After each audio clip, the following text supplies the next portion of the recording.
On this episode of Farmstead Forum, Master Herbalist Philip Winters joins us to dive into the fascinating world of medicinal mushrooms. We'll discuss the benefits, uses, and identification of wild mushrooms, along with the tips for harvesting and preparing them on the homestead. Plus, don't forget tickets for our November 16th Farmstead Forum event go on sale tomorrow, September 7th. Stay tuned. Hello and welcome to the Farmstead Forum podcast, your southern hub for all things homesteading. Come grow with us today as we explore the wonders of wild mushrooms for your homestead. I'm your host, Emily Faulkner, and today we're diving into a fascinating world of mushrooms with our special guest and master herbalist, Philip Winters. We'll be discussing the medicinal benefits of these incredible fungi, how to identify them and harvest them safely, and the best preparation methods. So grab a cup of coffee and join us for a journey into the hidden magic of mushrooms. Welcome to the podcast, Philip. Well, thank you. I'm excited. So Philip and I first met at a herbal conference with Daryl Patton. And so we just started talking about, I think, probably wine, and then found out that Philip was a mushroom expert. Yeah, I think it was definitely fermentation. It was either kombucha or... It was kombucha. Yes, that's right. Because Emily wasn't there. She normally taught the class, and she wasn't there this time. So we were talking about that. Yes. Because at the time I hadn't dabbled in it. Now I have, and it's sitting in my basement somewhere. Okay.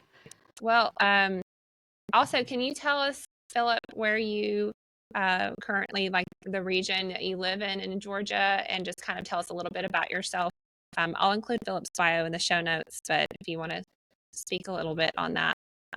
I live in northwest Georgia, northwest of Atlanta, Cherokee County, and when I forage, I usually go all over most of northwest Georgia, Gilmer's, Pickens, Fannin counties, up in that area, and around my house. I also grow mushrooms, so not only do I harvest wild ones, but then I also cultivate them too here in my house. And you're in your apothecary right now, aren't you?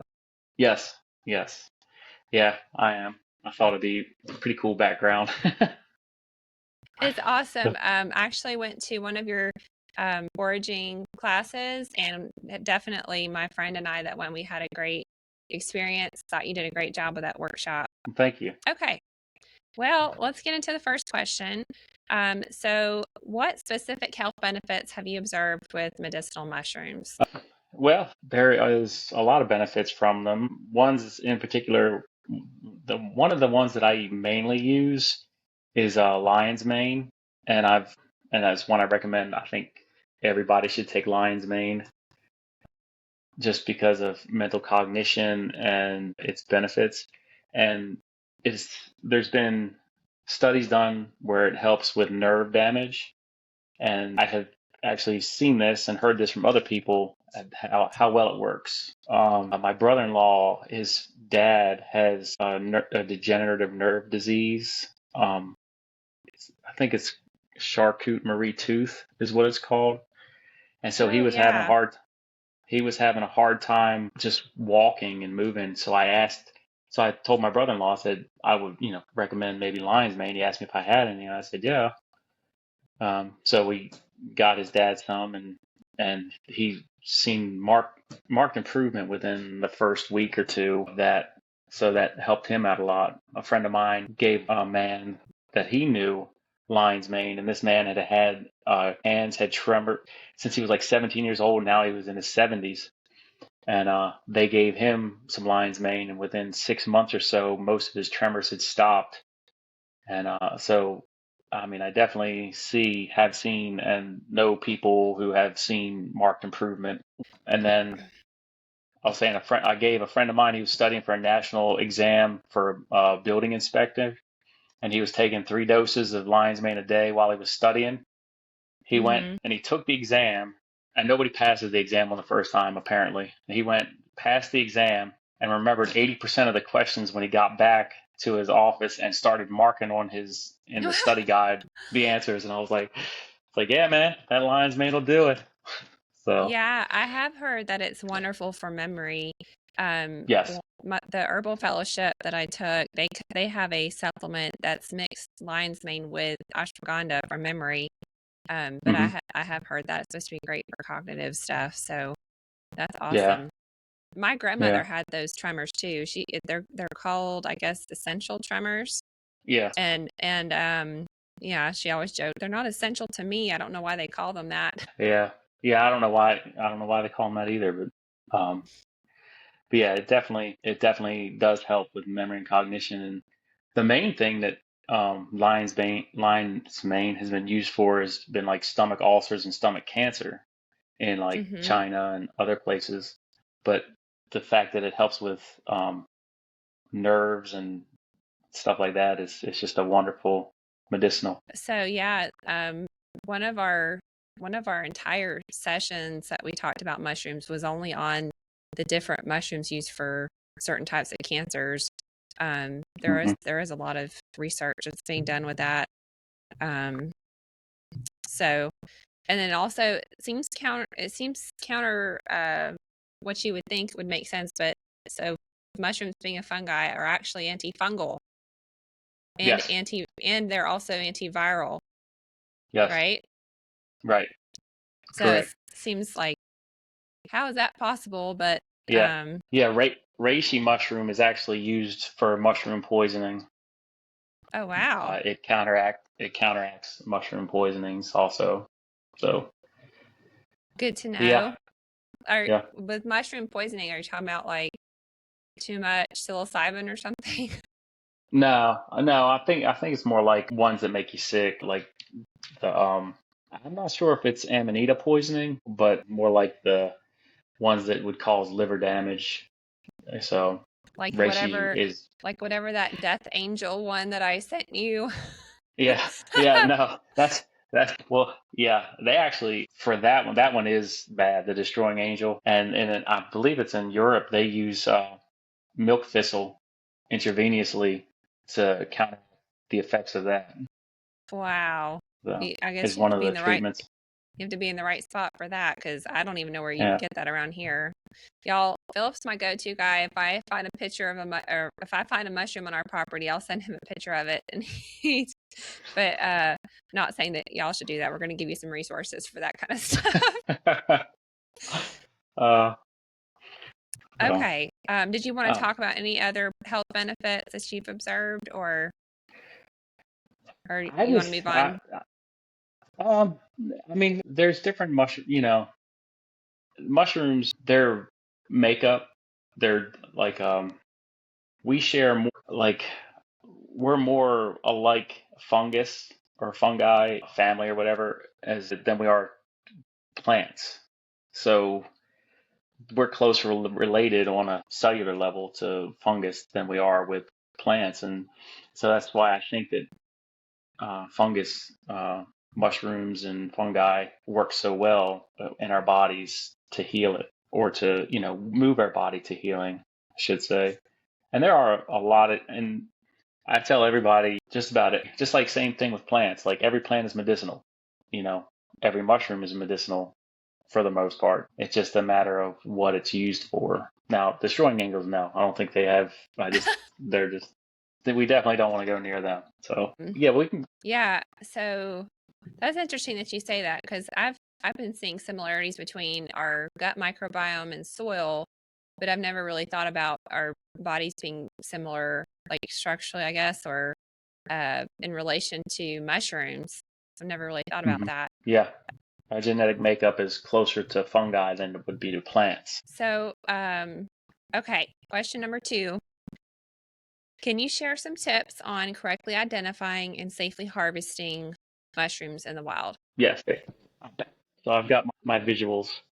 Okay, so this is a reishi mushroom, a fungus, um, and this this is a spore surface where the spores are released, and spores are how mushrooms reproduce. What you find in the wild, the mushroom that we see, the above ground parts or the part coming out of the tree, that's the reproductive part. So this would be like an apple on an apple tree or a flower with a seed head on a plant.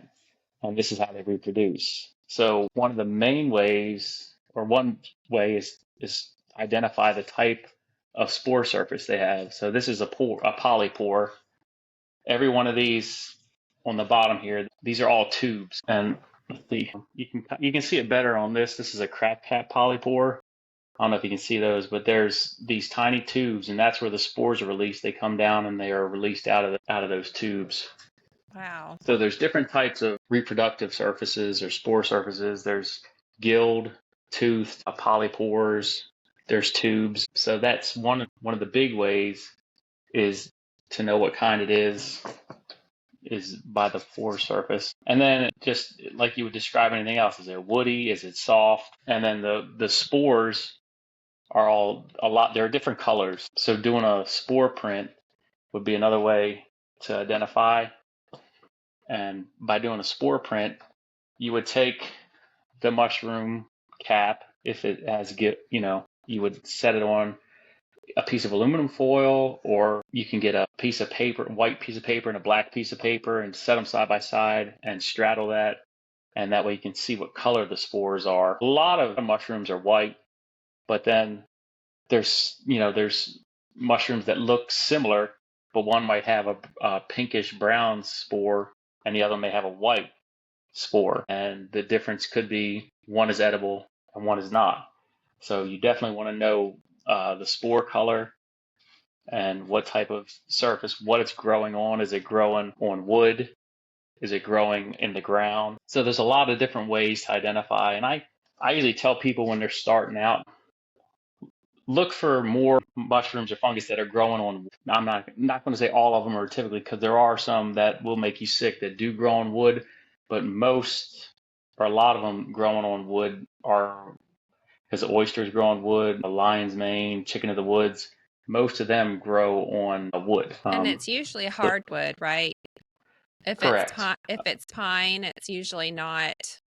It's something that you could ingest. Well, the cauliflower mushroom Yeah, typically except for grows that. on That's the one that pine. keeps popping up. I've Yeah, found two now. I've had two in my yard. yeah. And it can Those even most be like along the root. So it may be further away right, from the tree, but still pretty close to the base of a pine tree that's rotting. correct. So, and it can be the same thing with the medicinal or edible mushrooms growing on hardwoods. It could be growing on the root system growing out, and but you just can't see the roots. So Yeah. you just want to check to see what it's growing on. Okay. Uh, So and go I do ahead. not have a pocket ID book, but and I don't know where it is. It's called Mushrooms of the Southeast. Is a really good book, and there's also a couple. There's one specific for Georgia, but Mushrooms of the Southeast, and I can't remember who is the author, but that's a good one for our area for sure. Because most of the ones that you see will grow here in that book, and has wonderful, great pictures, good descriptions, spore color. They don't really go so much into edibility. It might say unknown, and it may say edible, and that would be ones that are like lion's mane, cauliflower mushroom, ones that are like that are good to eat. And then also, as far as the other books for reference that you mentioned, do you want to talk about those? The Fungal Pharmacy. Yeah, yeah. That's if you're looking for the medicinal benefits, the Fungal Pharmacy by Robert Rogers is really good. I've read this several times, but it's really good. It talks about not just mushrooms that we have here, but mushrooms, that have been studied for its medicinal uses or not, or they're found around the world, I guess. And then this is the follow up to it is the human clinical trials, medicinal mushrooms. And this is just like has little snippets. It's not a really big book, but it has snippets of what they found, like the main points of what they found in human clinical trials.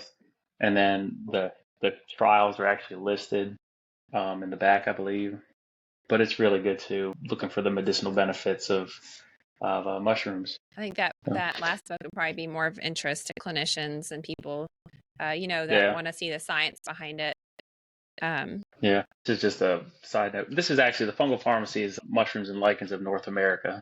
I had a friend of mine was going through cancer treatment, and she had been taking medicinal mushrooms, and the doctor told her, and I think it's because of ignorance, or not that they were against it, but in ignorance, they told her not to take the medicinal mushrooms because they would, I think they said that they would kill the healthy cells too or something. I'm like, that don't even sound right. No. Because most medicinal mushrooms are anti-tumor, and they're not, Yeah. you know, they're not, they won't. So it was really weird, but everybody makes their own decisions. You decide what's best for you and in your treatment and everything. And I just was like, I don't know about that, but Yeah. you know, Yeah, that unfortunately on the medical side, I don't know what oncologists learn because I didn't go through medical school, but in P school, all they tell you about herbalism basically is you can't trust any of the supplements because none of it's regulated. So just basically casting doubt on the efficacy, but there was zero, and I mean zero teaching or guidance on herbal medicine, mushrooms, or anything. So that's why I had to do that post curriculum. It's right. unfortunate. You're And you are taught to prescribe a pill from the pharmacy. yeah, and us being most people in America are scared of mushrooms anyway, um, That's true. because that's just how we were raised, and but yeah, and I always tell people like they'll say I don't like mushrooms. I'm like, what have you had? Just the one on the salad bar, the little button mushrooms at the salad bar, or have you actually had a real wild mushrooms? Oh, I don't like mushrooms, and then I'll get them to try it, and they'll be like, "Oh my gosh, this is so good." Yeah. So, Yeah, the Eastern cauliflower one, I've cooked it in like a pasta 2 times now, and it gives it like hmm a nutty flavor. And yeah, yeah, it's definitely, and my boys even ate it. They didn't know, any different. And the wild ones, I'm not sure how true this is when it's in a densely wooded area, but the wild mushrooms have they're high in vitamin D, aren't they? just because of the sunlight. Yeah, Yeah. But I mean, yeah. if they get shaded, like, typically dense wooded area, I wonder how it gets the vitamin D that way. I don't know, but I know people like in mushroom growing forums and stuff like with the shiitake, when you set them out, they absorb when they're outside and have that. Just they don't need much, just enough Yeah. sunlight that'll be high in vitamin D. There's not that many foods that are high in vitamin D, so it's a Yeah, good thing to know. And also when you yeah. prepare them as far as for cooking, don't aren't you supposed to put heat to them? Because the chitin, I guess, it doesn't break down unless you apply heat to it. Yes. Yeah, whenever you should always cook any mushroom really, even the ones on the salad bar, the button mushrooms, they would be they become more bioavailable, easier to digest if they're cooked. But I don't think anybody eats enough of them on a salad bar. They might get a couple of slices to make a difference, but they could cause stomach upset. But yeah, you're really supposed to cook, especially wild mushrooms, and if you're not used to eating them, don't eat a lot at one sitting. Where do you get Uh, your favorite recipes for cooking the mushrooms you forage? I don't Anne Marie, she has a lot of good recipes. That's Um, right. Oh, I need to add her book. yeah, I What's might it? have it What's here. Let me see. Mushrooms of the Southeast. It's here's the mushrooms of the Southeast. This is the book I was talking about for identification. It's by okay? Todd Elliott and Steven Stevenson. Anne Marie's is called Forager Chick. Where is it? That's all right. I I'll okay, but I'll Anne I'll Marie Bilala, the Forager Chick, she has good recipes. She's an amazing cook. So she does. I mean, she can do some amazing things with mushrooms for sure. Her book is definitely one I would check out, or even her website, or on Facebook or Instagram, Forager Chick. Definitely worth following. Okay, now you mentioned earlier, and I think some of our listeners are going to wonder how you grow mushrooms. Can you show us your mushroom bag behind you? So this is shiitake mycelium. This is a grain jar. What I start with is liquid culture. And what liquid culture is live mycelium growing. It's a sign of a sugar. It's either sugar or honey water mixture. And then sterilize the grain. I injected it with the liquid culture, and this is the mycelium growing. And then from there, I put them. This is a hardwood substrate. supplemented with rye berries. And then I just did these Saturday, so there's no mycelium. The mycelium's in there, but there's nothing growing yet because it's all mixed up. But I started with one of these and put one of these into this bag. Now, when So you got that bag, did it come with that substrate in there, or did you have to add it? no, I made it. I made it up. It's hardwood fuel pellets and rye, and then I run it in the pressure canner for 2.5 hours to sterilize it. I actually have my pressure canner right here has got 4 more bags in it because I've got to put these to bags soon because they're fully colonized. So you put the whole bag in there with the substrate. Yes. Oh, wow. Okay. Yeah. I So would worry that it would melt or something. these bags they're made for a pressure canner. These are Okay. specific for mushroom growing. They're called unicorn bags, so they will hold up in the pressure cooker. Or so at this point, our listeners are probably like, I'm just going to go forage some mushrooms because Yeah. it is rather delicate when you're talking about, being sterile and kind of explain, if you would, why that's important. Like what could happen if you didn't have a sterile growing Yeah. environment. Yeah. And if when you do a spore print, you see one mushroom puts out millions and millions of spores, and you're like, well, they put out that much spores and nothing's sterile in the environment outside. Why would you have to be sterile inside? Well, that's because each mushroom can put out millions and millions and millions of spores with one, and how many of them are actually going to take and start to grow. So this a mold, lipstick mold, trichoderma, they all like the same growing conditions as the fungus, as the mushroom. So what you do is you sterilize your substrate and give it a chance to colonize before you get before anything else can colonize it. And then sometimes I still get contamination, and if that happens, we just toss it outside. But so that's why everything has to be sterile. Like I tell everybody when I'm growing mushrooms, liquid culture is the fastest thing because that has to be in the pressure cooker for 15 to 20 minutes, and that's it. These jars, I can do the pint jars like I think is 9 or 18 in my canner, and it takes about 90 minutes. And then I can only do 4 bags at a time, 4 4-pound bags at a time, and they take 2 hours and 30 minutes to sterilize in my setup.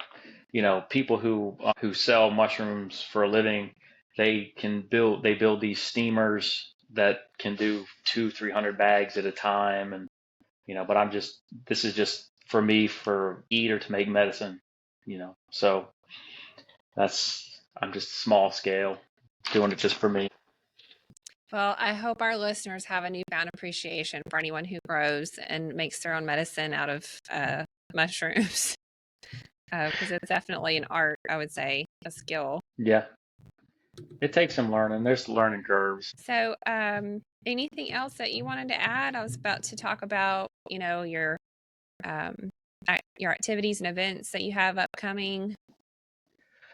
Well, we had just real quick about the preparation methods, the best way to prepare them for medicinal use, not necessarily cooking, but for medicinal uses. What we do is called a double extract, where we will usually let the mushrooms sit in pure grain alcohol for several weeks, and then strain that, save the liquid, then take the mushrooms and then put them in a crock pot and let them cook in water and reduce that down, and then I combine the two together.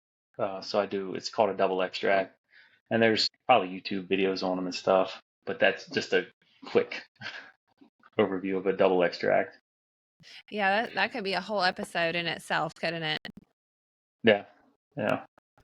Does it vary? Does it vary by the mushroom, like as far as your ratios, and does it pretty standard? It's pretty standard. I've done it all different ways. I've used dried, I've used fresh, and it seems like no matter how I do it, the medicinal or the tincture has always come out to be strong enough. I've yet to do anything where I think like, hey, this tincture is just week as far as like when I do a double extract. So I think that it always works out. Well, So that is great information. If people want to find you online, do they have any options to reach out to, like your Instagram or? yeah, yeah, that it you can on Instagram, the Twisted Vine Herbs. That's the only. I don't have a website set up yet. I've been trying to work on it, but right now just the Instagram. You can direct DM me, send me a message. I don't mind answering questions or whatever. And you're also So teaching in Delta, Alabama on September the 7th with Daryl and yes. Suzanne. Suzanne's Hmm. been on the podcast. Daryl Patton is your mentor, right? Correct. Yes. Yeah, I've been uh, at Daryl's school for the last 7, 8 years, I think. And you just got your master herbalist. Woo woo! Yeah, pretty excited. So, and then also you're doing a plant walk at North Georgia Homestead on October the 19th. Where is that? That it's a local store near us. It's not a feed store. They have all different types of things for your homestead. But they have like from chicken feed, rabbit. They have ham radio and camping gear. I mean, they Oh, have anything. It's pretty cool. It's a cool little store that's like local to us. And but they do a lot of classes. They do like sourdough classes, elderberry classes, canning classes, anything that people would want to learn on their homestead that maybe they're not like they've always wanted to learn but didn't have anybody to teach them. So it's it's on Highway 53. But should have known about that place when I went up to see you. Or no, you said they're almost to Dawsonville. well, they're between Jasper and Dawsonville. Yeah, but they've only been opened maybe a year. I don't think they were open when you came to the class, so I think they've only been open like a year. But they're really cool little store. Really good people. Yes, All I'm good. back. Having some technical difficulties, y'all. Okay, and then another event that you're going to be teaching at is Deep South Herbal Conference, which is where we actually met a couple years ago. It is November 1st through the 3rd, and the website needs to be updated. Yep. I think Daryl's been a little busy, so Yeah. but it's deepsouthconference.com. Okay, for the third time or fourth time, I've lost count now. Okay. Well, Philip, we just want to thank you for coming on the Farmstead Forum podcast. If you guys have questions or want to reach out and talk to Philip on Instagram, I'll have his link in the show notes for his Instagram page. And yeah, we just thank you for coming on here and sharing your knowledge. Hope to have you Thanks back. for having me. Thanks for having me. I appreciate it. All right. Thanks. All right. Bye-bye. Bye. Hey, thanks for listening. Join our Facebook group and follow us on Instagram for the latest updates. Subscribe to our YouTube channel and visit our website for upcoming events. For sponsorship opportunities, reach out to us through our website. See you next time.